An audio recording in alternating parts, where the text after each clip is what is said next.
ব্রাহ্মণবাড়িয়ার বন্যার সার্বিক পরিস্থিতি জানাতে যুক্ত হচ্ছেন আমাদের আরেক সহকর্মী মনিরুজ্জামান পলাশ। আমি এখন দাঁড়িয়ে আছি ব্রাহ্মণবাড়িয়ার আখাউড়া আন্তর্জাতিক চেকপোস্টের ইমিগ্রেশন ভবনের সামনে। এবারের বন্যায় এখানে কিন্তু কোমর পর্যন্ত পানি হয়েছিল। গতকালই এখানকার পানি নেমে গিয়েছে, কিন্তু এরপরও ইমিগ্রেশন ভবনের কার্যক্রম শুরু করা যায়নি। বন্যায় এখানকার যে ইন্টারনেট সংযোগ রয়েছে সেই ইন্টারনেট সংযোগের ডিভাইসগুলো ক্ষতিগ্রস্ত হয়েছে।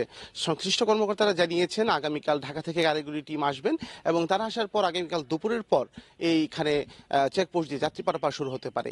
আমি যদি আখাউড়ার সার্বিক পরিস্থিতি আপনাকে জানাই, এখানকার বন্যা পরিস্থিতির উন্নতি হচ্ছে। আশ্রয়কেন্দ্রগুলো থেকে মানুষ কিন্তু বাড়িতে ফিরছে।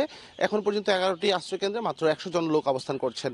তারাও আগামীকালকের মধ্যে বাড়িতে ফিরে যাবেন বলে আশা করছে উপজেলা প্রশাসন।